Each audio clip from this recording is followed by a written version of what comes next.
அனைவருக்கும் வணக்கம். இன்று மார்ச் 28ஆம் தேதி வெள்ளிக்கிழமை இந்து தமிழ் நாளிதழோட எக்ஸாம் பாயிண்ட் ஆஃப் தான் பார்க்க போகிறோம். ஸோ இன்றைக்கி செய்தியை பார்க்குறதுக்கு முன்னாடி நேற்றுக்கு செய்தியில் ஒரு இன்ஃபர்மேஷன் இருக்குது. அதை கொஞ்சம் பழசு ஒரு கமெண்ட்ஸை லைட்டாக பார்த்துட்டு வந்துடும்.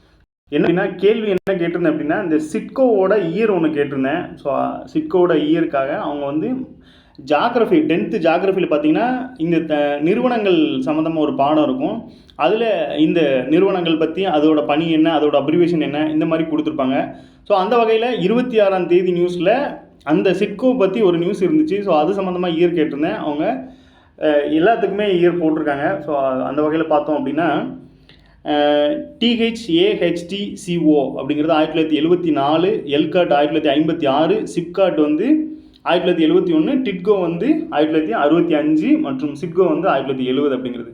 ஸோ இதை எப்படி கேட்பாங்க அப்படின்னு பார்த்தீங்கன்னா, ஒன்று இதுக்கு அப்ரிவேஷன் கேட்கலாம். ஸோ எல்காட் அப்படிங்கிறது எலக்ட்ரானிக் கார்பரேஷன் ஆஃப் தமிழ்நாடு அப்படிங்கிறது. ஸோ அந்த மாதிரி அப்ரிவேஷன் கேட்கலாம்.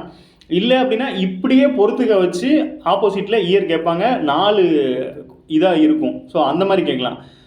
இது போக சட்டங்களும் இது மாதிரி தான் கேட்டுட்ருக்காங்க. சட்டங்கள் எப்படின்னா, இப்போ நுகர்வோர் பாதுகாப்பு சட்டம் கொடுத்து ஆப்போசிட்டில் 1986 இந்த மாதிரி பொறுத்துக்கையாக வச்சு விட்றாங்க.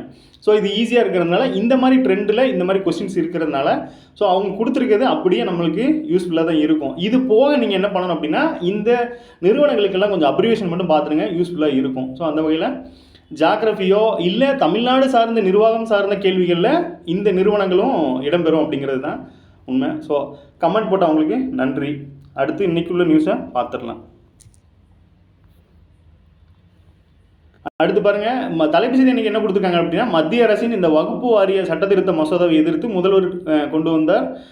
என்னென்னா, சட்டப்பேரவையில் தீர்மானம் வந்து ஒரு மனதாக நிறைவேற்றும் அப்படின்னு சொல்லி கொடுத்துருக்காங்க. இந்த தீர்மானங்கள் பற்றி நம்ம சமீபத்தில் ஒரு 2 நாளைக்கு முன்னாடி பார்த்தீங்கன்னா தீர்மானங்கள் என்னென்ன வகையான தீர்மானங்கள்லாம் இருக்குது அப்படிங்கிறத பார்த்துருப்போம்.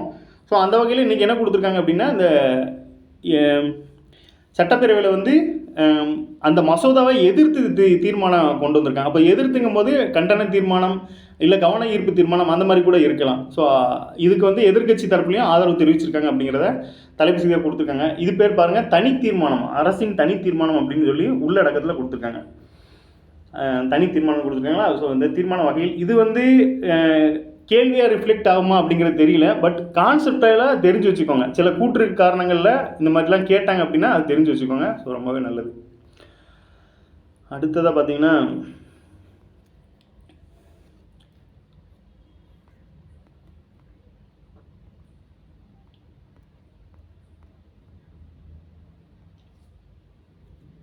தமிழ், அதாவது அரசு பணியில் தமிழ் உறுதிப்படுத்தப்படுமா அப்படின்னு சொல்லி ஒரு ஆர்டிக்கல். இந்த ஆர்டிக்கல் என்னன்னு பார்த்தோன்னா, ஒருத்தர் வந்து மின்சார பணியில் வந்து மின்சார அலுவலகத்தில் பணியில் ஜாயின் பண்ணியிருக்காரு. அவர் சேரும்போது தமிழ் எலிஜிபிலிட்டி டெஸ்ட்டில் வந்து பாஸ் ஆகலை. ஆனால் பின்னால் வந்து அந்த ஒரு 2 years டைம் கொடுப்பாங்க. அந்த டைமுக்குள்ளே அவங்க வந்து இது பண்ணுற மாதிரி இருக்கும், தமிழில் வந்து படித்து எக்ஸாம் எழுதுகிற மாதிரி இருக்கும். ஆனால் அவர் தற்போது நடந்த டிஎன்பிசியில் நடந்த எலிஜிபிலிட்டி டெஸ்ட்டை பாஸ் பண்ணியிருக்கேன் அப்படின்னு சொல்லி கோர்ட்டில் வந்து வழக்கு தொடர்ந்துருக்காரு.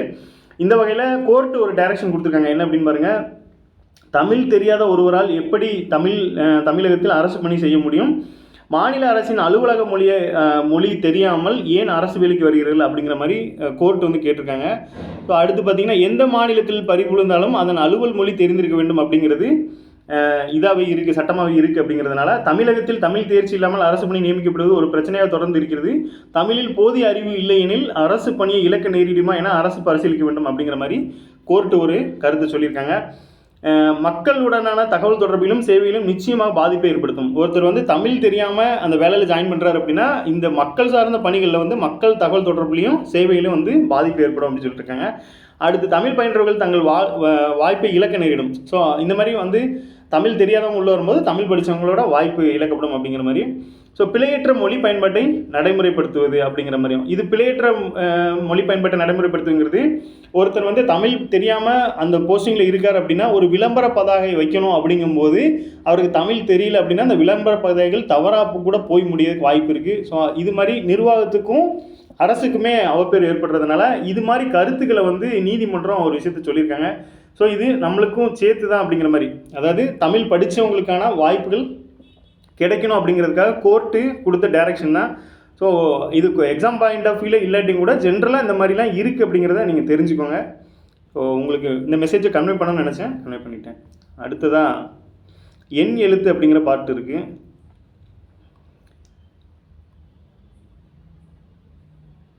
வரி ஏய்ப்பு பற்றி ஃபஸ்ட்டு கொடுத்துருக்காங்க. இப்போ வணிக வரித்துறை வருமானம் அப்படின்னு கொடுத்துருந்தாங்க அப்படின்னா அது பற்றி முன்னாடி எக்ஸாம்ஸில் கேட்டிருக்காங்க. ஆனால் அந்த வரி ஏய்ப்பு பற்றிலாம் கேட்டது இல்லை. ஸோ அது வந்து கொடுத்துருக்காங்க டேட்டாவாக.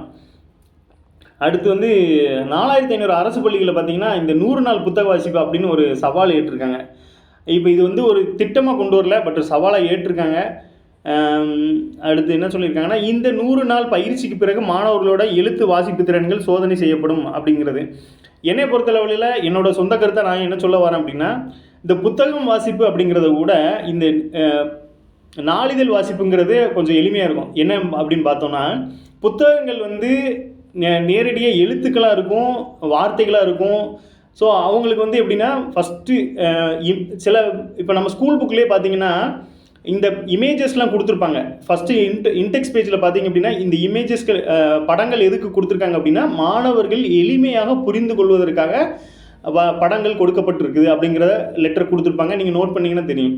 அந்த வகையில் இந்த மாணவர்களுக்கு வந்து புதுசாக ஒரு விஷயத்தை பண்ணுறாங்க, இல்லை அவங்களுக்கு இன்ட்ரெஸ்டிங்காக வேணும் அப்படிங்கும்போது ஒரு விஷயம் படமாகவும் இருக்கணும், கீழே அதுக்கான கண்டென்ட்டாகவும் இருக்கும்போது அந்த படத்தை பார்த்து அவங்க புரிஞ்சுக்கிட்டு இதை தான் சொல்ல வராங்க அப்படிங்கிறத நம்ம எளிமையாக புரிஞ்சுக்கலாம். அந்த வகையில் நாளிதழ் பார்த்தீங்க அப்படின்னா பேப்பர் வந்து அவங்களுக்கு ரொம்பவே யூஸ்ஃபுல்லாக இருக்கும். ஸோ இந்த 100 நாள் வாசிப்பு அப்படிங்கிறதோட சேர்த்து இந்த நாளிதழையும் கொண்டு வந்தாங்க அப்படின்னா ரொம்பவே நல்லாயிருக்கும். அது அன்றாட செய்திகளை தெரியும் போது இன்னும் கொஞ்சம் அவங்களுக்கு ஆர்வம் அதிகமாகும் அப்படிங்கிறதான் என்னோட கருத்து. ஸோ இது வந்து என்னோடய சொந்த கருத்தாக நான் சொல்கிறேன். இது வந்து எந்த அளவுக்கு போய் ரீச் ஆகுமோ ஆகட்டும். அடுத்து பாருங்கள், மகாராஷ்டிரத்தில் உள்ள மகாபலேஸ்வரர் அப்படிங்கிறதுல ஸ்ட்ராபெரி விளைச்சு, அது நமக்கு தேவையில்லை. அடுத்து பாருங்கள், 12வது குளிர்கால சிறப்பு ஒலிம்பிக் போட்டி இத்தாலியில் நடந்திருக்கு. இதில் வந்து இந்திய வீரர்கள் 8 தங்கம் 18 வெள்ளி 7 வெண்கலம் உட்பட 33 பதக்கங்களை வென்றனர். என்ன சொல்கிறாங்க அப்படின்னா 12வது குளிர்கால ஒலிம்பிக் எங்கே நடந்திருக்கு? இத்தாலியில் நடந்திருக்கு. நம்ம வந்து மொத்தம் 33 பதக்கங்களை வென்றிருக்கோம் இந்தியா சார்பில். அதில் வந்து சிறப்பு ஒலிம்பிக் நடந்திருக்கு. ஓகே, இதில் வந்து 8 தங்கம் 18 வெள்ளி. இது டைரெக்டாக கேட்கணும் அப்படின்னா இந்த 33 பதக்கங்களை வேணால் கேட்கலாம், இல்லை அது எங்கே நடந்துச்சு அப்படின்னு கேட்கலாம். இத்தாலியில் நடந்திருக்கு. முதல் பெண் அதிபராக எந்த நாட்டோட? நமீபியாவோட பெண் அதிபர் 72 வயதான நெடும்போ நண்டி எட்டைத்வா அப்படிங்கிறவங்க வந்து பதவியேற்றிருக்காங்க. ஆளுங்கட்சியான ஸ்வாபோ கட்சியை சேர்ந்த முந்தைய அதிபர்களான நங்கோலோ மும்பா அப்படிங்கிறவங்க 2024 தேர்தலில் போட்டியிட விரும்பவில்லை. இந்நிலைமையில் இவங்க தேர்ந்தெடுக்கப்பட்டிருக்காங்க. சமீபத்திலே பார்த்தீங்கன்னா நிறைய நாட்டோட பெண் பெண்களை வந்து அதிபர்கள் வந்து பெண்களாக பதவியேற்றிருக்காங்க. இந்த வகையில் நமீபியாவும் சேர்ந்திருக்கு அப்படிங்கிறது தான் இந்த மெசேஜ். இந்த விசா அமெரிக்காவில் பார்த்தீங்கன்னா ட்ரம்ப் அவர்கள் பதவியேற்றதுக்கப்புறம் நிறைய சீர்திருத்தங்கள் நடக்கு. இந்த வகையில் 10 நாடுகளுக்கு வந்து அவர் விசா வழங்குவதையே முற்றிலும் நிறுத்தி வச்சுருக்காரு. ஸோ இதெல்லாம் கொஸ்டின் கிடையாது, சும்மா ஜென்ரலாக தெரிஞ்சுக்கோங்க. அடுத்ததாக பார்த்தோன்னா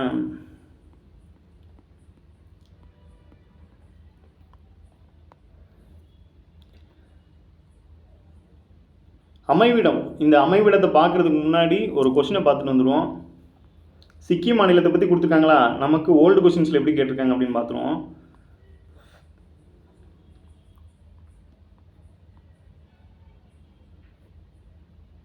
இந்த இருக்கு பாருங்க, இது வந்து 2022 24 கேட்கப்பட்ட குரூப் 4 கொஸ்டின்.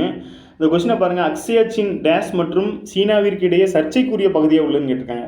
இது வந்து அக்ஷயா சின் காசிங்கிறது சீனாவுக்கும் இந்தியாவுக்கும் தான். அதே மாதிரி நம்ம பாகிஸ்தான்லேயும் பார்த்தீங்கன்னா ஆக்கிரமிப்பு காஷ்மீர் அப்படின்னு ஒரு பகுதி இருக்குது. ஸோ அதுவும் இந்தியாவுக்கும் பாகிஸ்தானுக்கும் பிரச்சனை உள்ள பகுதியாக இருக்குது. இதே மாதிரி இப்போ சிக்கிம் என்ன கதை அப்படின்னு பார்த்தீங்கன்னா இந்த கொஸ்டின் இதில் கேட்டிருக்காங்க அப்படிங்கிறது தான். இது வந்து இந்தியாவோட அமைவிடம் அப்படிங்கிற கான்செப்ட்லேருந்து ஜாகிரபியில் கேட்டிருக்காங்க.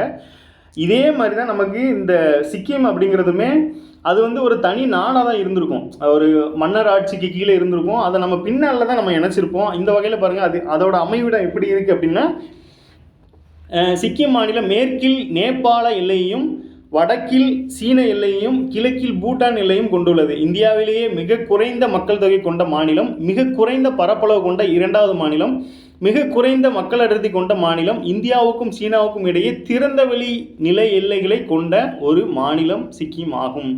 இப்போ பாருங்களேன், இதில் எவ்வளோ விஷயங்கள் இருக்குது. அதோட மாநிலத்தோட முதல்வர் பிரேம் சிங் தமாங் அப்படின்னு கொடுத்துருக்காங்களா. இதில் இந்த விஷயத்தை மட்டும் பாருங்களேன், இந்தியாவுக்கும் சீனாவுக்கும் இடையே திறந்த வெளி நில எல்லை கொண்ட ஒரே மாநிலம் எது அப்படின்னா இந்த சிக்கிம். இப்போ இந்த கேள்வியும் இதையும் தொடர்பு படுத்தி பாருங்களேன். இப்போ ஏற்கனவே கேட்கப்பட்ட கேள்வியில் இந்த அக்ஷயச்சின் காசிங்கிறது இந்தியாவுக்கும் சீனாவுக்கும் சர்ச்சைக்குள்ள பகுதியாக இருக்குது. அதே மாதிரி இங்கே சிக்கிம் பார்த்தீங்க அப்படின்னா இந்தியாவுக்கும் சீனாவுக்கும் இடையில சர்ச்சை திறந்த வெளி நிலை எல்லையாக கொண்ட இருக்குது. அப்போ ஓப்பன் பிளேஸாகவே இருக்குது அப்படிங்கிறது தான் இதில் சொல்ல வராங்க. ஸோ இது பார்த்தோன்னே இம்பார்ட்டண்ட்டாக தோணுச்சு. நம்ம ஸ்கூல் புக்கில் இருக்குதா இல்லையான்னு தெரியல, பட் நம்ம ரீகால் பண்ணிக்கலாம். சிக்கிம் மாநிலத்தை பற்றி இருக்கும், ஆனால் இதில் இருக்கிற டேட்டா அவ்வளோவுமே அங்கே இருக்குமா அப்படிங்கிறத நம்ம எதிர்பார்க்க முடியாது. ஸோ எக்ஸ்ட்ரா இருந்தாலும் நீங்கள் ஆட் பண்ணிக்கோங்க. சிக்கிம் மாநிலங்கிறது நேபாளம், சீனா, பூட்டான் மூணுமே வேறு வேறு நாடு. இந்த நாட்டோடலாம் எல்லையை வந்து பகிர்ந்து கொண்டுட்டு இருக்காங்க. இந்தியாவிலே மிக குறைந்த மக்கள் தொகை அங்கே தான் இருக்காங்க. மிக குறைந்த பரப்பளவு கொண்ட 2வது மாநிலம் சொல்லியிருக்காங்க. அப்புறம் குறைந்த அடர்த்தி கொண்ட மாநிலமும் அதுதான். மக்கள் தொகை, குறைந்த அடர்த்தி ரெண்டுமே அங்கே தான் இருக்குது. அப்புறம் திறந்த நிலவெளி இல்லை. ஸோ 4 கேள்வியாக இதை கேட்கலாம். ஸோ கொஞ்சம் நோட் பண்ணிக்கோங்க. அடுத்ததாக பாருங்கள், 100 நாள் வேலைவாய்ப்பு திட்டம். இந்த திட்டத்தை பற்றி உங்களுக்கு தெரியும். இருந்தாலும் இந்த திட்டம் மெயினாக பார்த்தீங்கன்னா இந்த 2004-5 காலகட்டத்தில் தான் வந்திருக்கும். இதை பற்றி ஒரு இன்ஃபர்மேஷன் என்னென்னா, இந்த ஃபண்டு வந்து எவ்வளோ ஷேர் பண்ணுறாங்க, அதாவது ஸ்டேட் கவர்மெண்ட், சென்ட்ரல் கவர்மெண்ட் வந்து ஃபண்டு எவ்வளோ ஷேர் பண்ணுறாங்க அப்படிங்கிறது தான் சொல்லணும்னு நினச்சேன். ஒரு நிமிஷம் இருங்க, அதை மட்டும் பார்த்துக்கிறேன். இந்த இருக்கு பாருங்கள், இந்த 100 நாள் வேலைவாய்ப்பு திட்டம் எப்போ கொண்டு வர, இச்சட்டம் வந்து 25/5/2005 முதல் அமலாக்கப்பட்டது. முதலில் தேசிய வேலைவாய்ப்பு, 2009க்கு அப்புறமா இது வந்து மகாத்மா காந்தி தேசிய ஊரக வேலைவாய்ப்பு திட்டம் அப்படின்னு சொல்லி பெயர் மாற்றம் பண்ணப்பட்டிருக்கு. இதுக்கப்புறம் பாருங்கள், இந்த ஃபண்டு வந்து பார்த்தீங்கன்னா 90:10, அதாவது 90:10 தான் இருக்குது. சென்ட்ரல் கவர்மெண்ட் வந்து 90% கொடுக்குறாங்க, ஸ்டேட் கவர்மெண்ட் வந்து 10% கொடுக்குறாங்க. ஸோ இந்த நியூஸில் என்ன சொல்லியிருப்பாங்கன்னா, அந்த ஃபண்டு வரல அப்படிங்கிற மாதிரி சொல்லியிருப்பாங்க. ஏன் அப்படின்னா அதிகபட்சமாக மத்திய அரசோட நிதி இருக்கிறதுனால இந்த ஃபண்டு விஷயம் வந்து பிரச்சனையாக இருக்குது அப்படிங்கிறதுனால. இப்போ நம்ம காமனாக இதை பற்றி பார்க்கும்போது எல்லாருக்குமே அது எப்போ வந்துச்சு, பேர் மாற்றம் எப்போ பண்ணாங்கங்கிறது எல்லாருக்குமே தெரியும். இந்த ஃபண்டு மேட்ருங்கிறது நம்ம மெயின்ஸ் பாயிண்ட் ஆஃப் வியூவில் படிக்கும்போது சிலர் படிச்சிருப்பாங்க. ஸோ இந்த மாதிரி இருக்குது அப்படிங்கிறது. இனிமேல் கூற்று காரணங்களை வச்சா கூட இது வந்து ஒரு முக்கியமான திட்டங்க. காங்கிரஸ் கவர்மெண்ட்டில் கொண்டு வரப்பட்ட ஒரு முக்கியமான திட்டம் அப்படிங்கிறதுனால இது மாதிரி முக்கியமான ஸ்கீம்ஸ் வந்து எதிர்பார்க்கலாம். அதனால் இந்த ரேஷியோவும் கொஞ்சம் பார்த்துக்கோங்க அப்படிங்கிறதுக்கு தான் இந்த இன்ஃபர்மேஷன் கொண்டு வந்தேன். ஸோ அடுத்து பேராசிரியர் அன்பழகன் அவர் பேரில் வந்து பள்ளி மேம்பாட்டு திட்டம் இருக்குது. இப்போ இதையே எப்படி கேட்குறான் அப்படின்னா, பேராசிரியர் அன்பழகன் அவர்கள் பேரில் இருக்கிற திட்டம் எந்த நோக்கத்துக்காக உள்ளது அப்படிங்கிற மாதிரி கேட்டால் பள்ளி மேம்பாட்டு திட்டமா, இது எப்போ கொண்டு வந்திருக்காங்க அப்படிங்கிறதுக்கு ஒரு இன்ஃபர்மேஷன் இருக்குது. என்ன அப்படின்னு பார்த்துடலான்னா,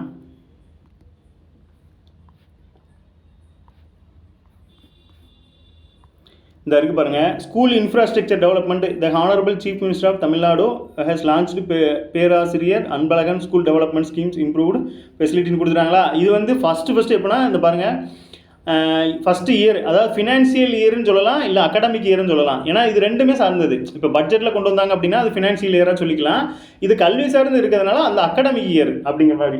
இப்போ ஃபினான்ஷியல் இயர்னா என்ன, ஏப்ரல் 1லேருந்து அடுத்த மார்ச் 31 வரைக்கும் ஃபினான்ஷியல் இயர். அப்போது எஜுகேஷன் அகாடமிக் இயருங்கிறது ஜூனில் ஸ்கூல் ரீஓப்பன் பண்ணுவாங்க. மே முடிஞ்சு ஜூனில் ரீஓப்பன் பண்ணுவாங்க. திருப்பி அதே மாதிரி மார்ச்சில் அந்த இது முடியுமா. ஸோ இந்த மாதிரி பார்க்கும்போது 2022-23 காலகட்டத்தில் ஃபஸ்ட்டு இதாக கொண்டு வந்திருக்காங்க. அடுத்த ஃபினான்ஷியல் இயர் பார்த்தோன்னா 2023. அப்போ முதல்ல எப்போ கொண்டு வரப்பட்டது அப்படின்னு பார்த்தீங்கன்னா இந்த 2022 அப்படிங்கிறத நோட் பண்ணிக்கலாம். அது வந்து ஃபினான்ஷியல் இயராவோ அகாடமிக் இயராவோ வந்து நம்ம மென்ஷன் பண்ணிக்கலாம். அப்போ 22-23 காலகட்டத்தில் இது வந்து வந்திருக்கு அப்படிங்கிறத தெரிஞ்சுக்கோங்க. சிங்கிள் இயராக கொடுத்தாங்கன்னா 2022 போடுங்க, அது சேர்த்தாப்பில் கொடுத்தாங்கன்னா 22-23 அப்படிங்கிறத போட்டுருங்க. ஸோ அன்பழகன் அந்த பேரில் சில ஸ்கீம்ஸ் இருக்கும், அதை பற்றி எக்ஸ்ட்ரா கேட்கணும்னு நினச்சாங்கன்னா இந்த மாதிரி வருடங்கள், அதோட தொகைகள், இல்லை அந்த பேரை வச்சு அது என்ன திட்டம் அப்படிங்கிற மாதிரி கேட்கலாம். ஸோ திட்டம் சார்ந்து இருக்கிறதுனால தமிழ்நாடு சார்ந்த திட்டங்கள் எதையுமே விட்டுறக்கூடாது. ஸோ கொஸ்டின்ஸ் வந்து அதிகமாக வந்துட்டுருக்கு. அடுத்து உள்ளாட்சி அமைப்புகளை பற்றி ஒன்று கொடுத்துருக்காங்க. இந்த உள்ளாட்சி அமைப்புகள் பார்க்கும்போது நிறையவே உள்ளாட்சி அமைப்புகள் பற்றி கொஸ்டின் வருது. புக்கில் இருக்கிறது இல்லாதது அது எல்லாத்தையுமே பார்த்துடலாம் வாங்க. சென்னை மாநகராட்சி கவுன்சிலர் உட்பட உள்ளாட்சி அமைப்புகள் 4 பிரதிநிதிகள் பதவி நீக்கம் அப்படின்னு சொல்லியிருக்காங்களா. என்ன பண்ணியிருக்காங்க அப்படின்னா, தமிழகத்தில் நகர்ப்புற உள்ளாட்சிகளுக்கான மாநகராட்சிகள், நகராட்சிகள், பேரூராட்சிகள் ஆகியவை 1998ஆம் ஆண்டு தமிழ்நாடு நகர்ப்புற உள்ளாட்சி அமைப்புகள் சட்டத்தின் கீழ் நிர்வகிக்கப்படுகிறது. இப்போ ஒரு கேள்வி என்ன அப்படின்னா, தமிழ்நாடு நகர்ப்புற உள்ளாட்சி அமைப்புகள் சட்டம் எந்த வருடம் அப்படின்னு கேட்டால் டைரெக்டாக 1998. ஓகேவா? இதே கேள்வியை கூற்றுல வைப்பாங்க. இந்த அதாவது நகராட்சி, மாநகராட்சி, பேரூராட்சிலாம் எந்த சட்டத்தின் கீழே நிர்வகிக்கப்படுகிறது அப்படின்னு கேட்டாங்க அப்படின்னா, கீழே ஆப்ஷனில் இந்த தமிழ்நாடு நகர்ப்புற உள்ளாட்சி அமைப்புகள் சட்டம் இருக்கும். இதே மாதிரி இந்த மாதிரி ஒரு கான்செப்டை நீங்கள் பார்த்தீங்க அப்படின்னா நீங்களே ஒரு கேள்வியை உருவாக்கி பாருங்கள். ஸோ அது உங்களுக்கு ரொம்பவே நல்லா இருக்கும். அந்த வகையில் கீழே என்ன கொடுத்துருக்காங்க அப்படின்னா, இந்த சட்டத்தின் கீழே மேயர், துணை மேயர், மன்ற தலைவர், துணை தலைவர்கள், மண்டல குழு தலைவர்கள், மன்ற உறுப்பினர்கள் மீது மேற்கொள்ளப்படும் அச்சட்டம் அதிகாரம் அளிக்கிறது. ஸோ இவங்கெல்லாம் பார்த்தீங்கன்னா இந்த பிரதிநிதிகள் இவங்க மேலாம் ஆக்ஷன் எடுக்கலாம்னு சொல்லி இந்த சட்டம் கூறுது. அப்போ இந்த சட்டம் வந்து எவ்வளோ பவர்ஃபுல்னு பார்த்துக்கோங்க. 1998 சட்டத்தோட பேர் தமிழ்நாடு நகர்ப்புற உள்ளாட்சி அமைப்புகள் சட்டம். அங்கே பார்த்துருப்போம். அங்கே வந்து இந்த பஞ்சாயத்து, அப்புறம் வந்து முனிசிபாலிட்டி இதெல்லாம் பார்த்துருப்பீங்க. 73, 74 சட்ட திருத்தம் 1992 அப்படிங்கிற மாதிரி இருக்கும். ஆமாம், அந்த மாதிரி இருக்கும். ஸோ அந்த வகையில் இங்கே வந்து நம்ம தமிழ்நாட்டுக்கு பார்த்தோன்னா 1998 அதன் மூலமாக இங்கே இது நிர்வகிக்கப்படுகிறது அப்படிங்கிற மாதிரி கொடுத்துருக்காங்க. ஸோ இதை பார்த்துக்கோங்க.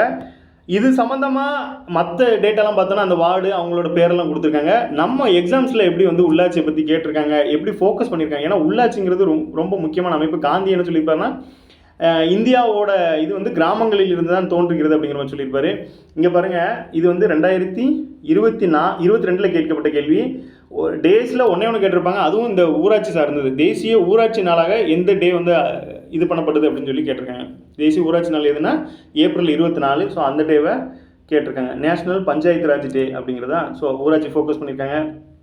அடுத்ததாக பாருங்கள்,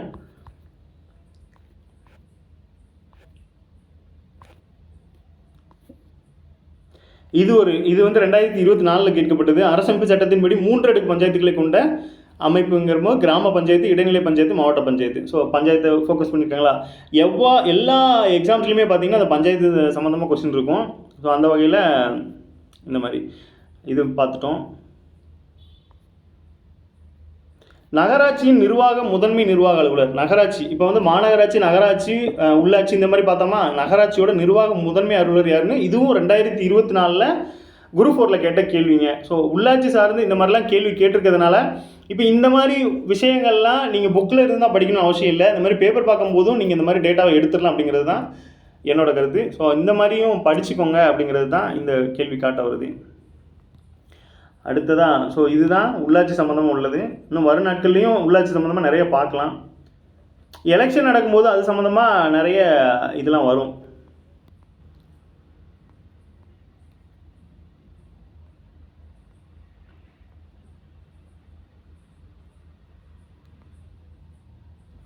இங்கே ஒரு கட்சியோட பேர் கொடுத்துருக்காங்க. அதாவது வாக்காளர் அட்டை குளறுபடி அரசு விவாதிக்க மறுப்பதாக திரிணாமுல் காங்கிரஸ் புகார் அப்படின்னு சொல்லி கொடுத்துருக்காங்களா. இந்த திரிணாமுல் காங்கிரஸுங்கிறது எங்கே உள்ள கட்சி அப்படின்னு பார்த்தீங்கன்னா மேற்கு வங்காளத்தை சேர்ந்தது. ஆனால் நம்மளுக்கு ப்ரீவியஸ் இயரில் எப்படி கேட்டிருக்காங்கன்னு மட்டும் பாருங்கள். இந்த இருக்கு பாருங்கள், அகில இந்திய திரிணாமுல் காங்கிரஸ் அந்த கட்சியோட சின்னம். இப்போ கீழ்காண்பவற்றில் எத்தனை இணைகள் சரியாக பொருத்தப்பட்டுள்ளன, கட்சி அதோட சின்னம். இப்போ நம்ம இந்த மாதிரி கேள்வி இது புக்கில் இருக்கா இல்லையான்னு எனக்கு தெரியல. பட் இந்த மாதிரி கேள்விகள்லாம் நம்ம பேப்பர் படிக்கும்போது டெய்லியும் ஒரு ஸ்டேட்டோட கட்சியோட பேர்கள் அடிக்கடி வந்துக்கிட்டே இருக்கும். ஸோ அவங்களோட பலம் எப்படி இருக்குது அப்படிங்கிறத நம்ம இந்த பேப்பரில் உள்ள விஷயத்து மூலமாக நம்ம தெரிஞ்சுக்கலாம். அப்போது அந்த வகையில் பார்த்தீங்கன்னா 4 கட்சியோட பேர் கொடுத்துருக்காங்க. ஆல் இண்டியா அகில இந்திய திரிணாமுல் காங்கிரஸ், தேசியவாத காங்கிரஸ், தெலுங்கானா ராஷ்ட்ரிய சமிதி, அதுபோக அசோம் ஞான பரிஷித் அப்படிங்கிறது. இப்போ அகில இந்திய திரிணாமுல் காங்கிரஸுங்கிறது வெஸ்ட் பெங்காலை சேர்ந்தது. தேசியவாத காங்கிரஸ் வந்து மகாராஷ்டிராவை சார்ந்தது. தெலுங்கானா ராஷ்ட்ரிய சமிதி அப்படிங்கிறது தெலுங்கானாவை சார்ந்தது. அசோம்ங்கிறது அஸ்ஸாம் மாநிலத்தை சேர்ந்ததா. இந்த வகையில் இதில் வந்து எத்தனை இணைகள் வந்து இந்த கொஸ்டின் டைப்பே ஒரு வித்தியாசமானது. அதில் கேள்வி வந்து கொஞ்சம் வித்தியாசமான கேள்வி தான். இதில் எத்தனை இணைகள் வந்து சரியாக இருக்குது அப்படின்னு கேட்டிருக்காங்க. அந்த வகையில் 3 இணைகள் சரின்னு சொல்லிட்டாங்களா. அதில் நம்ம இப்போ பார்க்க போகிறது ஃபஸ்ட்டு என்னென்னு பார்த்தீங்கன்னா அகில இந்திய திரிணாமுல் காங்கிரஸுங்கிறது இரு பூக்கள் மற்றும் புற்கள் அப்படின்னு சொல்லிட்டாங்களா. அப்போ பாருங்கள் அவங்களோட சின்னம் என்னவா இருக்குது அப்படின்னா இதுதான் அவங்களோட சின்னம். திரிணாமுல் காங்கிரஸோட இரு பூக்கள் கீழே பச்சை கலரில் இருக்குது, அதான் புற்கள். அவங்க காங்கிரஸ் கட்சி அப்படிங்கிறதுனால காங்கிரஸ் கட்சியோட ஃப்ளாகை பின்னாடி கொடுத்துருக்காங்க. ஸோ இதுதான். ஸோ இந்த மாதிரி வந்து இந்த சின்னங்கள் இதெல்லாம் நீங்கள் நம்ம அன்றாட செய்திகளில் சில விஷயங்களை பார்க்கும்போது தான், ஓ இப்படி ஒரு பார்ட்டி இருக்குது, அது இந்த மாநிலத்தை இதாக கொண்டு செயல்படுது, இதுக்கு இந்த மாதிரி ஒரு சின்னங்கள் இருக்குது அப்படிங்கிறத நம்ம இது மூலமாக தெரிஞ்சுக்கலாம். ஸோ இந்த மாதிரி கொஸ்டின்ஸ்லாம் இந்த மாதிரி இது மூலமாக நம்ம அப்ரோச் பண்ணலாம் அப்படிங்கிறது என்னோட கருத்து. ஸோ அதுக்கு ரெகுலராக பேப்பர் பார்த்தாலே ஓரளவு நாலேஜ் வந்துடும் அப்படிங்கலாம் தெரிஞ்சுக்கலாம். ஸோ இந்த கொஸ்டினை நான் உங்களுக்கு இது பண்ணணும்னு நினச்சேன். ஸோ அது மூலமாக டிகோட் பண்ணிட்டேன். அடுத்ததப்போ இது மாதிரி டாபிக்ஸ்லாம் வரும்போது அந்தந்த மாதிரி இப்போது நிறைய கொஸ்டின்ஸ் பார்த்தீங்க அப்படின்னா நம்ம எங்கேயாவது பார்த்துருப்போம், ஆனால் வந்து அது டக்குன்னு நம்மளுக்கு ஸ்ட்ரைக் ஆகுது எந்த கொஸ்டினில் பார்த்தோம் அப்படின்ட்டு. ஸோ நம்ம வர அதை நான் இது பண்ணி வச்சுருக்கேன், அனலைஸ் பண்ணிகிட்டே இருக்கேன். வர உங்களுக்கு நான் எக்ஸ்போஸ் பண்ணிடுறேன். எப்படியும் எதுவும் கொஸ்டினை மிஸ் பண்ண மாட்டேன், மோஸ்ட்லி சொல்லிடுறேன் உங்களுக்கு.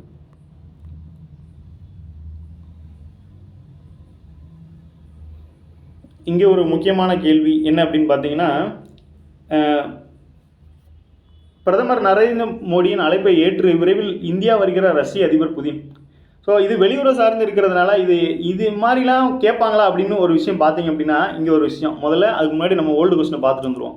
ஏன் ஓல்டு கொஸ்டினை நம்ம பார்த்தோம் அப்படின்னா, ஓல்டு கொஸ்டினை பார்க்கும்போது தான் இந்த ஏரியாவெல்லாம் ஃபோக்கஸ் பண்ணியிருக்காங்க அப்படிங்கிற ஒரு விஷயம் உங்களுக்கு புலப்படும். ஸோ அதனால் அதை வச்சே சொல்கிறது எனக்குமே நல்லபடியாக இருக்குது. இப்போ இந்த கேள்வியை பாருங்களேன், தமிழில் ஃபஸ்ட்டு பாருங்கள். தமிழ்நாட்டின் முதலாவது பல்முனையம் சரக்கு போக்குவரத்து பூங்காவில் டேஸ் அமைப்பிற்கு தொடர்பு இல்லை அப்படின்னு சொல்லிட்டாங்க. இதில் எதுக்கு தொடர்பு இல்லைன்னு சொல்லிட்டாங்க. அப்போ டி ஆப்ஷன் தொடர்பு இல்லை. மீதி எல்லாம் பாருங்கள். சென்னை துறைமுக கழகம், தமிழ்நாடு தொழில் வளர்ச்சி நிறுவனம், national highways logistics management limited. இதை நீங்கள் பார்க்கும் போதே தெரியுது உங்களுக்கு எது சம்மந்தமாக இருக்குது. துறைமுகம் லாஜிஸ்டிக்ஸ் அப்படின்னாலே துறைமுகம் வழியாக இந்த போக்குவரத்து, வணிக போக்குவரத்து நடக்கிற ஒரு இதை பற்றி இருக்கா, அதுவும் தமிழ்நாட்டை சார்ந்து. அப்போ தமிழ்நாடு சார்ந்து கடல் வழி போக்குவரத்தை மென்ஷன் பண்ணியிருக்காங்க. ஸோ இந்த ஏரியாவை ஃபோக்கஸ் பண்ணியிருக்கிறதுனால இதுக்கெல்லாம் ஸ்கூல் புக்கில் டேட்டா இருக்குமாங்கிறது தெரியல. பட் நம்ம வெளியில் பார்க்கும்போது இந்த மாதிரி இன்ஃபர்மேஷன்லாம் கிடைக்கும். தமிழ்நாட்டின் முதல் பல்முனை சரக்கு போக்குவரத்து பூங்காவில் அமைப்பு இருக்குது. இதை இங்கிலீஷ்லேயும் ஒரு டைம் பார்த்துக்கலாம். Dash is not part of Tamil Nadu first multi modal logistics park அப்படின்னு சொல்லியிருக்காங்க. ஸோ இதுக்கு இங்கே என்ன இருக்குது அப்படின்னு பார்த்தீங்கன்னா, இந்த நியூஸில் பாருங்கள், சூப்பராக ஒரு டேட்டாவை கொடுத்துருக்காங்க. என்ன அப்படின்னா, சென்னையிலிருந்து ரஷ்யாவின் விளாடிவோஸ்டோக் துறைமுகம் வரை கடல் வழி வர்த்தக தடத்தை அமல்படுத்த இரு நாடுகளும் தீவிரமாக இருக்கின்றன அப்படின்னு சொல்லி கொடுத்துருக்காங்களா. இப்போ அந்த கொஸ்டினை யோசிச்சு பாருங்கள். அது எது சம்மந்தமாக, லாஜிஸ்டிக்ஸ் சம்மந்தமாக, கடல் வழி போக்குவரத்து சம்மந்தமாக இருக்கா. அதே மாதிரி இங்கேயும் பாருங்கள், சென்னையிலிருந்து ரஷ்யாவின் விளாடிவோஸ்டோக் அப்படிங்கிற துறைமுகத்துக்கு கடல் வழி வர்த்தகமாக நடத்துவார். இப்போ இதை எப்படி கேள்வியை மாற்றலாம் அப்படின்னா, சமீபத்தில் எந்த நாட்டுடன் கடல் வழி பயணத்தை இந்தியாவும் அந்த அரசும் இது பண்ணுறாங்க, இல்லை இந்தியா ரஷ்யான்னு கொடுத்துட்டு எந்த வழி போக்குவரத்தை ஃபோக்கஸ் பண்ணுறாங்க அப்படிங்கிற மாதிரி கேட்கலாம். ஸோ ஒன்று அந்த ரஷ்யாவோட பேர் கேட்கலாம். ஏன்னா அது இப்போ தமிழ்நாடு சார்ந்து சென்னை சார்ந்து இருக்கிறதுனால ரஷ்யாவோட பேர் கேட்கலாம். அப்படி இல்லைன்னா நம்ம இந்தியாவில் எந்த நகரம் ரஷ்யாவோட இந்த துறைமுக வழி கடல் வழி வர்த்தகத்தை மேம்படுத்துறதுக்காக தீவிரம் காட்டிகிட்டு இருக்காங்க அப்படின்னு சொல்லி எந்த நகரம்னு கொடுக்கும்போது கடல் இருக்கிற மும்பை, கல்கத்தா, சென்னை, கேரளாவில் உள்ள அந்த கோழிக்கோடு, அந்த எர்ணாகுளம், அந்த மாதிரி அந்த harbour, Cochin port, Cochin. So இந்த மாதிரி 4 இதை கொடுத்துட்டு அந்த ஆப்ஷன்லேருந்து செலக்ட் பண்ணலாம். அப்போது இதை 2-3 டைமென்ஷனில் பார்த்தீங்க அப்படின்னா ஒரே கான்செப்ட் தான், ஆனால் 2-3 டைமென்ஷனில். இப்போ சென்னையை ஆப்ஷனாக வச்சு கொஸ்டின் கேட்கலாம், ரஷ்யா ஆப்ஷனை வச்சும் கேட்கலாம், இல்லை சென்னையும் ரஷ்யாவையும் கொஸ்டினில் வச்சுட்டு இது எந்த வழி சம்மந்தமான, எந்த வழி போக்குவரத்து சம்மந்தமான நியூஸ் அப்படின்னு கேட்கலாம், இல்லை எந்த நாடு சம்மந்தமான நியூஸ்னு கேட்கலாம். ஓகேவா. ஸோ 4 டைப் அந்த கொஸ்டினை பிரிச்சுருக்கேன். ஸோ பார்த்து தெரிஞ்சுக்கோங்க. அதுக்கு ப்ரூஃபாக தான் ஏற்கனவே கேட்ட கொஸ்டினையும் கேட்டுட்டேன், 2024 கேட்கப்பட்ட கேள்வி. ஸோ அதையும் பார்த்து புரிஞ்சுக்கோங்க. அதாவது வீடியோலாம் லென்த்தாக இருக்குது அப்படின்னு சொல்லிட்டு நிறைய பேர் ஸ்கிப் பண்ணிட்டு போக வாய்ப்பு இருக்குது. ஸோ இந்த மாதிரி இன்ஃபர்மேஷன்லாம் இந்த மாதிரி சொல்லும்போது தான் நம்மளால் சொல்ல முடியும். நான் ஸ்பீடாக சொல்லிடலாம், ஆனால் நிறைய விஷயங்கள் மிஸ் ஆயிரும். அது உங்களுக்கும் லாஸ் தான். ஒருவேளை நீங்கள் ஸ்பீடாக போகணும்னு நினச்சிங்க அப்படின்னா 1.5 2x ஸ்பீட்லேயே வச்சு பார்த்துக்கோங்க, ஒன்றும் பிரச்சனை இல்லை. ஆனால் நியூஸை முடிஞ்ச அளவு கடைசி வரைக்கும் பாருங்கள். அப்போ தான் எதுவுமே மிஸ் ஆகவும் கிடைக்கும். ஏன்னா இது கடைசி பேஜ், ஆனால் இது ஒரு முக்கியமான கொஸ்டினாக இருக்கலாம். அப்படிங்கும்போது நீங்கள் ஃபஸ்ட்டில் மட்டும் பார்த்துட்டு போயிட்டீங்க அப்படின்போது உங்களுக்கு கண்டென்ட் மிஸ் ஆகிறதுக்கு வாய்ப்பு இருக்குது. அடுத்து பாருங்கள், புதிய பொருளாதார திட்டம் அப்படின்னு ஒன்று கொண்டு வராங்க. எப்போ அப்படின்னா 2030. இதுவும் 2 நாடுகளுக்கு இடையே, அதாவது இந்தியாவுக்கும் ரஷ்யாவுக்கும் இடையே புதிய பொருளாதார திட்டம். நமக்கு புதிய பொருளாதார கொள்கை அப்படின்னு ஒன்று இருக்குது. எப்போ அந்த 1991 திட்டத்தின்படி புதிய பொருளாதார கொள்கைன்னு இருக்கா. இந்த வகையில் இந்த இது திட்டத்து பேர் என்னென்னா, ரஷ்யாவுக்கும் இந்தியாவுக்கும் இடையில புதிய பொருளாதார திட்டம் 2030 அப்படிங்கிறது குறித்து 2 பேரும் ஆலோசனை பண்ணுறாங்க அப்படிங்கிற விஷயத்தையும் கொடுத்துருக்காங்க. ஸோ முடிஞ்சளவு இன்னைக்குள்ள நியூஸை கன்வே பண்ணிட்டேன்னு நினைக்கிறேன். நன்றி, மீண்டும் நாளை சந்திப்போம்.